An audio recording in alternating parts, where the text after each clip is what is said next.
दोस्तों एक राउंड लेने जा रहा हूँ और टाइगर का इंतज़ार है, हाथी का इंतज़ार नहीं है। इस गाड़ी को साइड दे दूँ, ये डिपर मार रहा है, जल्दी में है।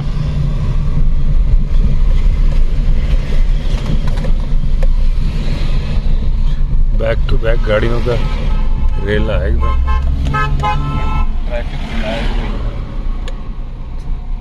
अब देखिए, जो मैं कल बोल रहा था रोड बन गई है, लेकिन उसका नतीजा ये ना हो कि गाड़ियां बहुत तेज चलने लगे, और वही हो रहा है। अब देखो, अब बैक टू बैक रेलगाड़ी, ये देखो रुक ही नहीं रही है। मैं साइड दे रहा हूँ, रुक ही नहीं रही गाड़ी, अब जाके खत्म हुई। सारी जल्दी में है। कायदे से इनकी ब्रीफिंग होनी चाहिए, जैसे ही एंटर करते हैं ना मोहान चौकी से, इनकी ब्रीफिंग होनी चाहिए कि भाई साहब ये जो पैच है इसमें आपने तेज नहीं चलानी, आराम से गाड़ी चलानी है।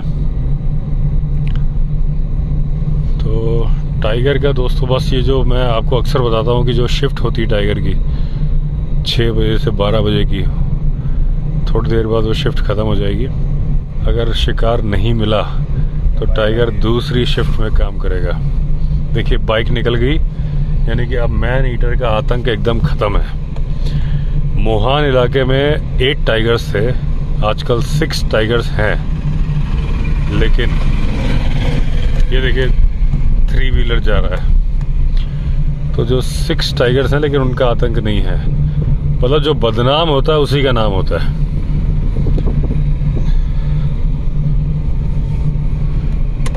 और जो मैं बोल रहा था कि हाथी ना मिले, ये मोहान इलाका हाथी के लिए भी बहुत बदनाम है। और हाथी आप समझ लो भाई साहब कि जो कि खाने की मशीन है। हाथी का मुंह जितना छोटा होता है ना, शरीर उतना ही बड़ा होता है। एक मेल एलिफेंट की आंतें 19 मीटर तक लंबी होती हैं, और वो कितना भी खाए उसको पूरा नहीं पड़ता। और जब वो इतना खाता है, आप ये मान के चलो कि 24 घंटे में से 18 घंटे हाथी खाना खाता है। अब जब आप किसी भी चीज पे इतना ज्यादा प्रेशर डालोगे तो फिर वो चीज खराब हो जाएगी। तो वो जो उसका हाजमा है, हाथी का हाजमा हमेशा खराब रहता है। हाथी जब 18 घंटे खाएगा, पेट पे लगातार काम चल रहा है, उसको छुट्टी मिल ही नहीं रही, 6 घंटे सो रहा है। अब जब कोई भी जानवर दोस्तों सोता है तो उसको जब हम लोग भी सोते हैं तो हमारी पाचन क्रिया बहुत शिथिल हो जाती है। सोते वक्त पेट भी आराम के मूड में आ जाता है, तो हाथी का भी आराम के मूड में आ जाता है। तो जब जो उसको 6 घंटे का आराम दे रहे हो उसमें आराम के मूड में है, और बाकी 18 घंटे आप लगातार उससे काम करा रहे हो। अब ये जो सिस्टम भगवान ने बनाया दोस्तों, ये प्रकृति के लिए वरदान बन गया। भगवान जो भी करते हैं ना, बहुत सोच समझ के करते हैं। वरदान कैसे बन गया कि जब हाथी ने कुछ बीज खाए, फल खाए, अगर उसका हाजमा दुरुस्त है तो वो उसको हजम कर लेगा। उसके पेट के जो एसिड्स हैं उसको तोड़ देंगे और वो बीज खत्म हो जाएगा। जब उसका हाजमा खराब है तो वो बीज ऐसे कैसे निकल जाते हैं। मतलब उसका हाजमा है नहीं तो वो तो जितना सॉफ्ट चीजें हैं वो पचा ली, हार्ड चीजें छोड़ दी। हार्ड चीज में बीज है, तो बीज ऐसे के ऐसे निकल गए तो आगे वही पेड़ दोबारा उग जाता है। तो हाथी इतना सारा खाना खाते हैं, 18 घंटे खाते हैं, और जितने बीज हैं किसी को नहीं पचा पाते हैं। तो वो भगवान के बने हुए दूत हैं जो कि पेड़ पौधों को आगे बढ़ाने का काम करते हैं। एक तरीका जो कि भगवान का है, उसमें उनका कोई योगदान नहीं, क्योंकि वो खा रहे हैं, बस खा रहे हैं, हजम नहीं हो रहा, इसलिए बीज सही सलामत निकल जा रहा है। लेकिन दूसरा तरीका है, वो हर डाल को तोड़ते हैं। डाल को तोड़ने का क्या फायदा है हाथी का? डियर जिन स्पॉटेड डियर, जो चीतल डियर होता है, जिसके की मेल, जिसके बड़े बड़े सींग होते हैं, जिसे कि लोग गलतफहमी में बारहसिंगा बोल देते हैं, जो कि बारहसिंगा बिल्कुल नहीं है। वो अपनी मौत मरता है उन सींगों की वजह से। घनी घनी लैंटाना की झाड़ियां, इस तरह की झाड़ियों में घुस जाता है, सींग फंस जाते हैं, कोई उसकी मदद के लिए नहीं आता और वो निकल ही नहीं पाता। इतने सारे एंगल होते हैं उस सींग के, वो मर जाता है। हाथी जब पेड़ों को तोड़ते हैं, डालों को तोड़ते हैं, तो वो उन डियर के लिए रास्ता बनाते हैं। उसके बाद ये साइड दे दूं उस गाड़ी को, तो उसके बाद वो जंगल के माली की उपाधि दी गई है हाथी को। वो काट छाट करके रास्ता बनाता है। जो पेड़ वो गिरा देता है, ऐसा नहीं कि वो पेड़ दोबारा उग गए, लेकिन वो पेड़ गिराने से, ये ट्रक आ रहा है, इसको डिपर दे दूं, हालांकि मेरे डिपर से इसको फर्क नहीं पड़ेगा। ये भाई साहब तो सर्च लाइट पे ही चल रहे हैं। इस रोड का सबसे बड़ा अभिशाप ये है कि ये हाईवे है। तो जो हाथी जंगल के माली का काम करते हैं, पेड़ गिराते हैं, वो पेड़ दोबारा उगे ना उगे, लेकिन डियर के लिए वो वरदान साबित होते हैं। उनके लिए एक कॉरिडोर बन जाता है, पाथवे बन जाता है, जिसमें इजीली निकल सकते हैं, जहां से हाथी निकल के गया है और तोड़ ताड़ के गया है सब कुछ। इसीलिए हाथी की जो काउंटिंग होती है ड्रॉपिंग से होती है। 18 बार उसकी ड्रॉपिंग्स पड़ी मिल जाएगी, इसका मतलब एक हाथी है। एक अंदाजा लगाया जाता है, परफेक्ट नहीं होता, लेकिन एक तरीका है। हाथी दोस्तों, जिसको कि हम चाह रहे हैं कि आज ना मिले, टाइगर मिल जाए, लेकिन हमारे चाहने से क्या होता है, हुई है वही जो राम रचि राखा। लेकिन अब खाली ड्राइव करने का फायदा नहीं ना दोस्तों, कुछ ना कुछ आपके साथ इंफॉर्मेशन शेयर की जाए, जो मन में थॉट्स आ रहे हैं। ये कौन सा नाला है? ये धनगढ़ी। ये दोस्तों धनगढ़ी नाला आ गया।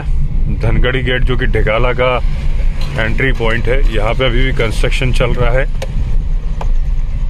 तो ढिकाला आधे टाइगर थे, नाले से आते हैं। अच्छा, आधे तो इसी तरफ से क्रॉस मारते हैं। दीपक बता रहा है कि जो ढिकाला के आधे टाइगर है वो इसी नाले से आते हैं। हाँ, ये सच बात है कि धनगढ़ी गेट पर साइटिंग बहुत ज्यादा है।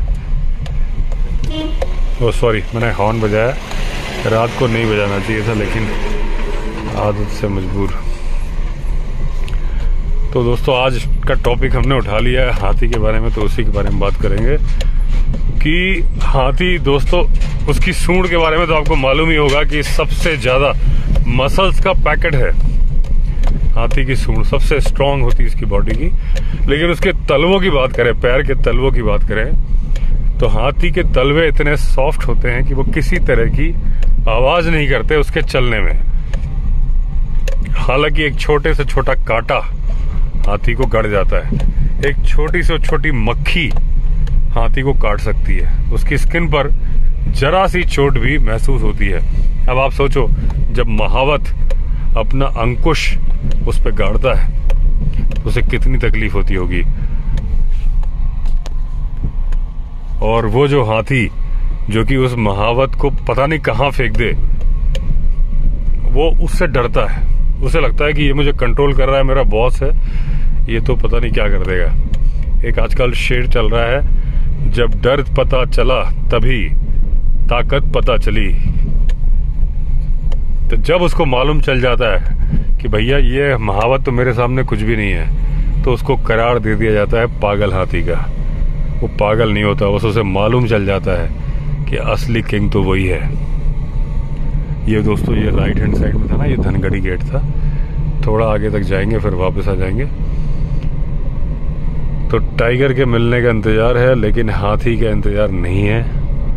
हालांकि मेरे जंगली रिजॉर्ट में हाथियों से मेरा रोज सामना होता है, लेकिन वहाँ के हाथी मुझे पहचानते हैं ना। यहाँ के दीपक को पहचानते होंगे। यहाँ के तो बहुत आता है। बीच में टस्कर हाथी आया था। हाँ। 2-3 दिन पहले पूरा वीडियो बनाया, गेस्ट हमारे ऊपर टेरिस में। हाँ, तो वो तुम छत पे थे ना तब? हाँ, छत पे। रोड पे दिक्कत होती है ना जब गाड़ी मिलती है।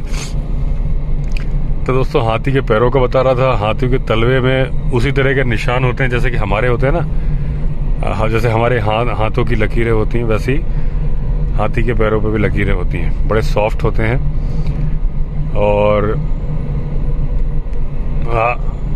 कान बड़े तेज होते हैं हाथी के। सुनने की पावर बहुत ज्यादा है, सूंघने की पावर बहुत ज्यादा है। और हाथी की टेम्पल ग्लैंड के बारे में तो हमने हमेशा चर्चा करी है कि जब वो मस्त हाथी होता है तो उसकी आंखों और उसके कान के बीच से एक लिक्विड निकलने लगता है। वो अगर आप देख लो तो भाई साहब, जितना दूर जा सकते हो शराफत के साथ, बिना हड़बड़ाए चले जाओ, क्योंकि उस वक्त वो हाथी नहीं है, वो किलिंग मशीन है। और वो किलिंग मशीन क्यों है वो भी आपको मैं समझाता हूँ। एक तो है बलशाली हाथी है, लेकिन सारे तो बलशाली नहीं हो सकते ना। अगर सारे भी बलशाली हैं तो एक कुछ ज्यादा ही बलशाली होगा। अब जो बलशाली है उसने फीमेल पे कब्जा कर लिया, बाकी को खदेड़ दिया। टेम्पोरल ग्लैंड से सबके फ्लूइड निकल रहा है, सब मस्त हैं। अब वो फ्रस्ट्रेटेड है क्योंकि उसको धक्के देके निकाल दिया गया। जिस फीमेल से वो संबंध बनाना चाहता था उससे नहीं बनाने दिया गया। दोबारा वो ग्रुप में लौट सकता है, हर्ड में। पहले तो उस मेल की बादशाहत उसे स्वीकार करनी होगी जिसने उसे धक्के देके बाहर निकाला है। आग लगी दोस्तों सामने, वो आपको जो लाल लाल रोशनी दिख रही है जंगल की आग है। तो उसकी बादशाहत उसे स्वीकार करनी होगी। जब वो ग्रुप में आएगा, हर्ड में आएगा, तो उसे सेकेंडरी में फीमेल्स, अगर एक ग्रुप में 30 फीमेल हैं तो मेन मेल को अगर 7 पसंद आ गई, उन 7 की तरफ वो देख भी नहीं सकता है, बाकी के पास वो जा सकता है। तो उसे इंफीरियरिटी कॉम्प्लेक्स है। अब जब उसके सामने कोई भी आता है वो उसे फोड़ देता है, क्योंकि उसे लगता है कि यहां तो मैं अपनी सुप्रीमेसी दिखाऊं, मुझे धक्के दे के निकाल दिया, लेकिन ये जो गाड़ी खड़ी है इसको तो तोड़ दूं, ये जो गाय खड़ी है इसे तो मार दूं, बैल खड़ा है इसे तो मार दूं, क्योंकि मैं पावरफुल हूं। तो वो अपना गुस्सा कहीं का गुस्सा कहीं निकालने वाला जो है, फ्रस्ट्रेशन निकालता है, वो है मस्त हाथी। तो अगर तो वो पावरफुल है तो उसे अपने पावर का घमंड है तो तोड़ता है। जो सेकेंडरी है, जो थर्ड आता है, वो इस बात का निकालता है कि यार मैं प्राइमरी क्यों नहीं हूं। तो कमजोर को हर कोई दबाना चाहता है। और ये जो गाड़ियां सामने आ जाती हैं हाथी के सामने, वो हाथी जैसे कि अपने पावर का एहसास है, शक्तियों का एहसास है, मस्त हाथी वो सब कुछ तोड़ता है, हर हिलती डुलती चीज तोड़ता है। इसलिए अगर आपने हाथी देख लिया और मस्त पीरियड में है, कोई दिमाग मत चलाओ, किसी भी तरह से गाड़ी बैक करके धीरे धीरे निकलने का जुगाड़ करो। अब अगर मैं अपना ये पर्सनल एक्सपीरियंस बता रहा हूं, आपका ये ट्रक निकल जाए,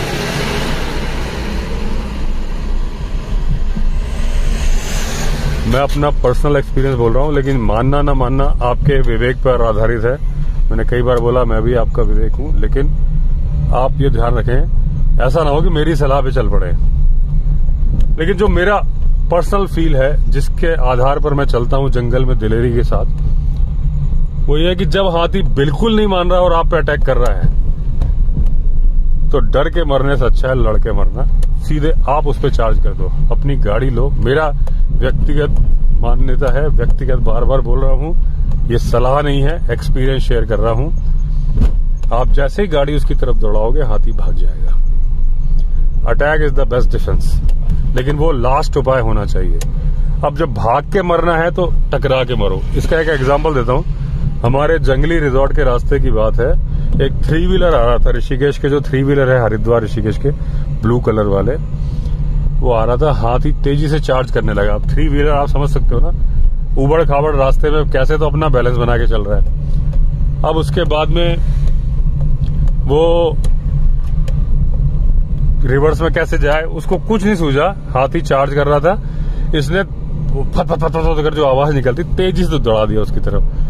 हाथी ने ऐसे ब्रेक मारे जैसे कि वो ची करके ब्रेक नहीं लगते, जो उसने पूरे ब्रेक मारे सडन, और झाड़ी में घुस गया और वो 3 व्हीलर वाला बच गया। तो इस तरीके से दोस्तों ये आजमाया हुआ तरीका है। जब कोई चारा नहीं है तो फिर क्या आप भागोगे तो पक्का मारेगा वो। भागते हुए तो कोई भी जानवरों से मालूम है कि आप भाग रहे हो, उसका मतलब उससे कमजोर हो।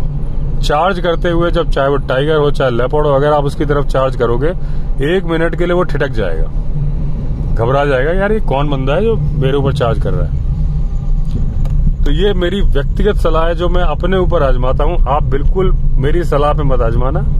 अगर आपको कहीं किसी एक्सपर्ट की सलाह पर यकीन हो, क्योंकि मेरा जो नॉलेज है काम चलाऊ नॉलेज है। मैंने हमेशा बोला वाइल्ड लाइफ का मैं एक्सपर्ट नहीं हूं, काम चलाऊ जानकारी रखता हूं। मेरे सामने अगर ऐसा होगा तो मैं ऐसा करूंगा, ये मैंने आपको बताया। जब मेरे सामने एक एकड़ हाथी आ गया था, बिल्कुल वो मैं नहर के किनारे था, वीडियो आपने देखा होगा बहुत चला था, तो मेरे मन में थॉट यही था कि अगर तो इसने मेरी तरफ चार्ज करना है, थोड़ी देर मैंने रिवर्स करना है और फिर मैं इस पे ही चार्ज कर दूंगा। वही कॉन्फिडेंस था जो मैं वहां खड़ा हुआ था। तो दोस्तों ये हाथी का मैंने थोड़ा बहुत एक्सपीरियंस शेयर किया आपको। और डियर का भी मैं आपको एक चीज बता दूं कि डियर जो है, आपने कई वीडियो देखे होंगे कि जब टाइगर या लेपर्ड उसको पकड़ रहा है तो डियर अपने सींग से चार्ज कर देता है। बहुत सारे ऐसे वीडियोस मैंने देखे हैं जिसमें एक सींग मारा और लेपर्ड छोड़ के भाग गया, टाइगर भी छोड़ के भाग गया डियर को। ऐसे बहुत सारे सीन हैं। लेकिन आपको दोस्तों एक बार बता दूं कि जो डियर जिसके कितने खतरनाक सींग होते हैं, उसे ये बात मालूम ही नहीं है कि उसके पास खतरनाक सींग है। वो मेटिंग के लिए अपने साथ वाले डियर को तो उन सींगों की ताकत दिखाता है, लेकिन जब उस पर टाइगर अटैक करता है या उस पर लेपर्ड अटैक करता है, वो उन सींगों को भूल जाता है। उसे पता ही नहीं कि उसके पास पावर है। एग्जाम्पल के लिए आप समझ लो कि बजरंगबली को उनकी ताकत के बारे में पता नहीं था। एक बार उनकी ताकत का उनको एहसास कराया गया था। तो उसी तरीके से उस डियर को मालूम नहीं, अगर उस डियर को मालूम चल जाए कि मेरे सींग इतने पावरफुल हैं, एक बार टाइगर से डरेगा। लेपर्ड तो कुछ कर ही नहीं सकता डियर का, मेल डियर का, जिसके पास बड़े सींग है। लेपर्ड का वो बुरा हाल कर देगा, लेकिन उसे पता ही नहीं, वो डर के मारे भागता है। तो यही सीन है कि अगर आप भय का भूत है कि उसे लगता है भाई निकल लो यहां से। अगर डियर को मालूम हो कि मेरे सींग कितने पावरफुल हैं और जिससे मैं अपने साथी हिरण को डरा देता हूं, भगा देता हूं, अगर मैं उस लेपर्ड के खिलाफ यूज कर लूं तो लेपर्ड तो मेरा कुछ बिगाड़ ही नहीं पाएगा। और जिस घटनाक्रम में अचानक अटैक करते वक्त उन्हें मालूम चल जाता है कि भैया डियर ने अपने सींग हमारी तरफ झुका दिए, फिर लेपर्ड हो चीता हो भाग ही जाते हैं। टाइगर का ऐसा है, टाइगर तो भाई स्टाइल भाई है। मैंने ऐसा वीडियो देखा दोस्तों जिसमें डियर अपने सींग लेके सामने आ रहा है, टाइगर खड़ा है। 1 मिनट में हल्का सा पंजा नीचे मारता है और पंजा डियर के सिर पे ही रख लेता है। वो डियर अपना सिर दबा के वहीं बैठ जाता है। पंजे का वजन इतना है कि डियर उठ नहीं पाता। तो टाइगर तो अलग ही बात है। लेकिन टाइगर भी डरता है तो एटीट्यूड से डरता है, इंसान के एटीट्यूड से। और उसका भी भाई साहब जब आपके पीछे भाग रहा हो, मरता क्या ना करता, लड़के ही फायदा है। आप सरेंडर करोगे कोई फायदा नहीं है। जंगली सुअर अटैक करता है जब वो सोचता है ना, तो डियर का बता दिया मैंने आपको। जंगली सुअर का भी सीन ही है। जंगली सुअर, कितनी ऐसे केसेस हैं जंगली सुअर ने टाइगर को मार दिया है। ऐसा नहीं जंगली सुअर बच जाएगा, वो भी मरेगा। लेकिन जहां जंगली सुअर की डेड बॉडी मिली, थोड़ी दूर पर ही टाइगर की डेड बॉडी मिली। भालू का भी यही सीन है। भालू चार्ज करता है, वो डरता नहीं जब देख लेता है। हालांकि टाइगर अपने एक पंजे में भालू की रीढ़ की हड्डी तोड़ सकता है, लेकिन वो पंजा सही टाइम पे सही जगह पड़ना चाहिए। भालू के भी जो नुकीले नाखून होते हैं ना, जब टाइगर पे पड़ जाते हैं ना, तो उसका बुरा हाल हो जाता है। और दोस्तों टाइगर के पास डॉक्टर नहीं है, ये बात टाइगर को मालूम है। एक छोटा सा घाव उसकी जान ले सकता है। ना उसके पास एंटीबायोटिक है, ना उसके पास डॉक्टर है। अगर उसने चाट के अपने घाव को ठीक नहीं कर लिया तो वो गया काम से। और भालू वही जीव है जो उसको, भालू और जंगली सुअर ये 2 जीव हैं जो उसे ऐसी चोट मार देते हैं। तो टाइगर भी इनको अवॉइड करता है। टाइगर जब रीढ़ की हड्डी तोड़ता है, एक केस था जहां टाइगर रेगुलरली उस जगह पे छिप के बैठता था जहां पर भालू पानी पीने आते थे, लेकिन वो पीछे से वार करता था। जब भालू पानी पी रहा होता था, टाइगर सडनली आता था, जंप करके थड़ाक से एक पंजा मारता था। उसकी एक झटके में ही रीढ़ की हड्डी टूट जाती थी। टाइगर के पंजे में बहुत पावर है और उसके बाद वो भालू कुछ करने लायक नहीं रहता था। तो ये सीन है भालू पे टाइगर का। लेकिन जब सामने से चैलेंज हो जाएगा तो आप देखना टाइगर बैकआउट कर जाएगा, पंगे नहीं लेगा भालू से। उसे पता है कि मैं ज्यादा पावरफुल हूं, उसको मैं मार दूंगा, लेकिन उसे पता है कि ये मुझे घायल जरूर कर देगा। और जब ये मुझे घायल कर देगा तो ना तो मेरे पास डॉक्टर है, ना मेरे पास एंटीबायोटिक है। अब मुझे पंगे लेने हैं अपने साथ वाले टाइगरों से, और मेरे साथ वाले टाइगर मुझ पे भारी पड़ जाएंगे, मेरी टाइग्रेस भी ले जाएंगे, मेरा साम्राज्य भी ले जाएंगे। उससे अच्छा इस भालू को मैं वैसे ही अवॉइड कर दूं जैसे एक आदमी अपनी बीवी को अवॉइड करता है। पंगे नहीं लेता, भाई तू निकल जाए यार, तू जो कहे वही सही, चिल्ला मत तू। वही चीज भालू का है। टाइगर इसलिए करता है कि वो घायल ना होने पाए। ऐसे लायन का है दोस्तों। लायन 24 घंटे में से 20 घंटे, लायन हो चाहे लायनेस हो, सोना पसंद करते हैं। टाइगर भी ऐसे ही आलसी है, ये भी सोना पसंद करता है। टाइगर जब शिकार नहीं करेगा आराम करेगा, और कोई काम ही नहीं है, या तो शिकार या थोड़ा बहुत टहलने निकलेगा। उस टहलने के पीछे भी उसका कोई ना कोई पर्पस है। वो अपनी टेरिटरी दिखा रहा होता, दुनिया को दिखा रहा होता, देख भाई मेरी यहाँ बादशाहत है। और इसी तरीके से मैं कल भी एक टॉपिक मेरा अधूरा रह गया था कि डियर भी कुलांचे भरते हैं। वो भी टाइगर और लेपर्ड को बता रहे होते हैं कि देख भाई मैं तो इतना फिट हूं, अगर तो तू आना तो मेरे पीछे मत आना, तू मुझे पकड़ नहीं पाएगा, तेरी एनर्जी वेस्ट हो जाएगी। तेरे पास जो ताकत है वो 3 बार दौड़ने की है, 3 बार दौड़ने के बाद तू किसी लायक नहीं रह जाएगा, इसलिए तू मुझे मत पकड़ना। वो दिखा रहे थे दूसरे फेरोमोन्स निकलते हैं जब वो उछलते हैं, कुलांचे भरते हैं, उससे हार्मोन्स निकलते हैं जिसकी स्मेल फैलती है। घूम फिर के यही है कि मैं स्ट्रांग हूं, जो नहीं उछल रहा है उसको पकड़ लियो। तो ये सीन होता है, एक दूसरे को शक्ति प्रदर्शन का होता है। टाइगर भी जो घूम रहा होता है, जो दहाड़ मारता है, वो क्या है? दहाड़ शक्ति प्रदर्शन है, ताकि आदमी अपनी हिम्मत छोड़ दे। आदमी मतलब जानवर। आपके सामने जोरदार दहाड़ करेगा टाइगर, तो आप आधी हिम्मत छोड़ दोगे। उसका आधा काम तो हो गया ना टाइगर का, तो वो दहाड़ उसके लिए वही काम करती है। ऐसा नहीं है कि वो कोई बिगुल बजा देता है कि भैया मैं आ गया, ऐसा कुछ नहीं। वो क्यों ऐसा करे? वो अगर घात लगा के हमला करना है तो क्यों दहाड़ेगा? दहाड़ने का पर्पस है टेरिटरी। जो स्ट्रांग मेल है वो भी बताता है दुनिया को कि देख भाई मैं निकल गया हूं, तुम लोग साइड में हो जाओ, और दूसरे साइड में हो जाते हैं। जो स्ट्रांग नहीं होते वो उतनी जोर से दहाड़ते ही नहीं, क्योंकि वो नहीं चाहते कि उनकी प्रेजेंस के बारे में पता चले स्ट्रांग अल्फा मेल को। क्या उनको फीमेल नहीं मिलती जो दूसरे मिलती है? क्या टाइगरेस वफादार होती है? बिल्कुल बेवफाई करती है। टाइगरेस को सिर्फ अपने बच्चों के जीन से मतलब है। कोई भी जानवर हो, जंगली जानवर, उसे चाहिए, फीमेल को ये चाहिए कि मेरे बच्चे स्ट्रांग हो और मेरी जो ब्रीड आए वो स्ट्रांग पैदा होना चाहिए। हिरण की ब्रीड को स्ट्रांग करने में सबसे बड़ा योगदान किसका है? टाइगर और लेपर्ड का। Survival of the fittest. जो कमजोर है उसे टाइगर और लेपर्ड पहले ही पकड़ लेते हैं। तो जो मेटिंग करने लायक रहते हैं वो कमजोर रहते ही नहीं है, वो पकड़ में रहते हैं। तो मेटिंग करते हैं स्ट्रांग, तो उनकी ब्रीड स्ट्रांग बनती है। तो उनको थैंक यू बोलना होता है टाइगर लेपर्ड को कि उनकी जो प्रजाति है उसको स्ट्रांग कर रहे हैं टाइगर और लेपर्ड। यहाँ उबड़ खाबड़ बहुत है दोस्तों। इसी तरीके से जो टाइगरेस पसंद करेगी जिस मेल को, जिससे वो मेटिंग करना चाहेगी, जिसके फर का कलर ज्यादा डार्क कलर का होगा, जिसका साइज बड़ा होगा, जो स्ट्रांग दिखता होगा। कई बारी क्या होता है कि जो डोमिनेंट मेल होता है, अल्फा मेल, जिसकी बादशाह चलती है, जिसके साथ वो टाइगरेस होती है, क्योंकि आपको पता है जैसे जैसे टाइगर की उम्र बीतती जाती है उसके फर का कलर डल होता जाता है।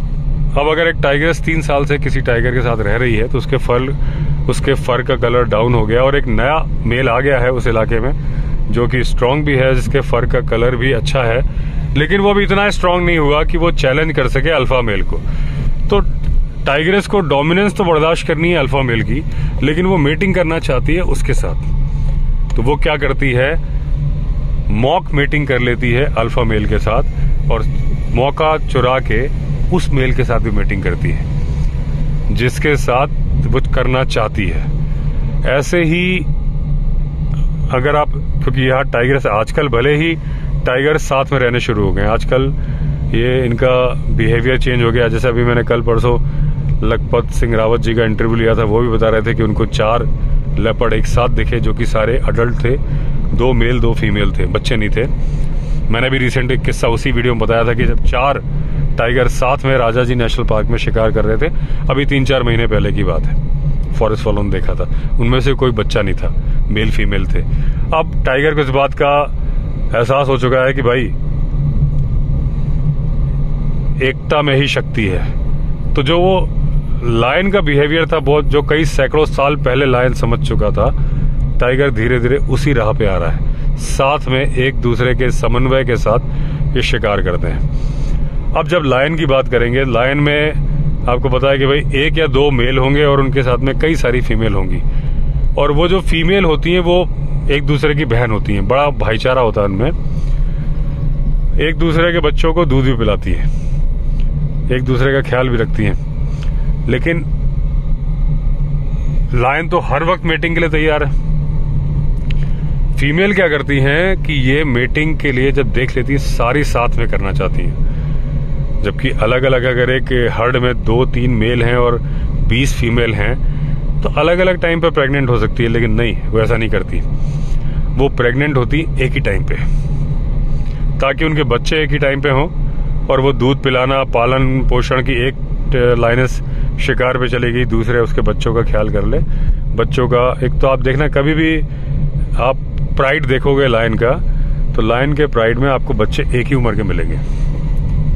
वो एक चांस की बात नहीं है, लायनेस डिसाइड कर लेती है कि हमें कब मीटिंग करनी है और उसके अकॉर्डिंग मीटिंग करती है। शिकार वही करके लाती हैं। यह है कि ज्यादा पावरफुल लायन है, लेकिन और लायन तो हमेशा ही आराम करता है जब तक बहुत बड़ा शिकार ना हो कि उसकी जरूरत आन पड़ी है या उसके ग्रुप को, उसके प्राइड को चैलेंज हो गया हो या उसके बच्चों पे कोई खतरा हो, तब वो उतरता है मैदान में। लेकिन शिकार करते वक्त भी, फाइनल टच देते वक्त कई बार लायन आ जाता है और लास्ट का पंजा मार देता है। उसकी पावर के तो कहना ही क्या। लेकिन लायन को पता है कि यार ये खाना खिलाने वाली लायनेस है, तो बहुत ज्यादा पंगे नहीं लेता। हाँ, अगर कोई दूसरा लायन नहीं आ रहा है फिर वो देखता है, नॉर्मल बना के ही चलता है। हाँ, ये है कि पहला कट उसका है। जब लायनेस शिकार करेगी तो पहला हिस्सा लायन का है, उसमें उसको कोई समझौता नहीं। भूखे पेट भजन ना होए गोपाला, उस वक्त फिर वो कहता भाई मुझसे पंगा मत लियो, मैं तुम्हें तरीके से समझा दूंगा। ये डंपर बड़ा धीमे चल रहा है, इसको अगर मैं ओवरटेक करता हूं तो रास्ता उबड़ खाबड़ है। आज दोस्तों मैंने मोहान मैन ईटर जो जिम कॉर्बेट ने मारा था वहां गया दिन में। इतनी गर्मी लगी, इतनी कि समझ लो कि मेरा तब से गला ही सूख रहा है। कितना ही पानी पीऊं, अभी बोल बोल के मेरा गला सूखने लगा है। तो चलिए शाहविला की तरफ जा रहे हैं। आपको पता ही है कि मेरा फेवरेट है शाहविला, जिसकी बालकनी को मैं बोलता हूँ टाइगर थिएटर। लेकिन आज मेरे पास वो बालकनी नहीं है। रीजन क्या है कि मैं प्री प्लान तरीके से नहीं आया हूँ। मैं गया था गैरसैंण लखपत सिंह रावत जी का इंटरव्यू लेने। मैंने सोचा गढ़वाल से क्या लौटूं, कुमाऊं से लौट जाता हूँ। और मेरा मन कर रहा था कि मैं, जैसे मैंने रुद्रप्रयाग मैन ईटर का वीडियो बनाया था जहां जिम कॉर्बेट ने मारा, तो मैं सोच रहा था कि चंपावत जाऊं। लेकिन चंपावत में थोड़ा सा चलना पड़ता है, वो रॉक जहां पर जिम कॉर्बेट ने चंपावत टाइग्रेस को मारा था। तो लखपत सिंह रावत जी से मैंने पूछा कि आप मुझे कुछ सजेस्ट करो जहां ज्यादा ना चलना हो और मैं वीडियो बना लूं। तो वो बोले मोहान की क्यों नहीं बनाते आप। तो जो आज मैंने मोहान टाइगर्स का जो वीडियो बनाया आज जाके, ये सजेशन मुझे लखपत सिंह रावत जी ने ही दिया था कि उसमें मोहान का है। तो चलना था, करीब 6 किलोमीटर चलना पड़ा, लेकिन ठीक है। सॉरी मैंने हॉर्न बजा दिया। तो मैराथन ट्रिप थी दोस्तों, लगातार गाड़ी चलाता रहा मैं। 2 नाइट रुक गया, थोड़ा आराम मिल गया यहाँ पे शाहविला में। बस ये शाहविला का कट है। अभी मोहान भी लिखा है यहाँ पे और एक गाड़ी आ रही है। अरे यार, ये अब क्या होगा, पीछे चला जा।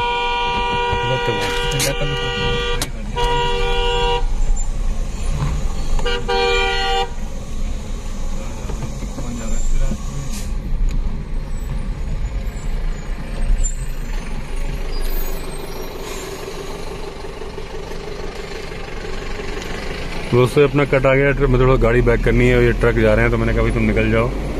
तो चलिए दोस्तों, अगर आपने चैनल सब्सक्राइब नहीं किया है तो चैनल सब्सक्राइब कर लीजिए। फिर मिलते हैं अगले वीडियो में, तब तक के लिए all the best. Vande Mataram.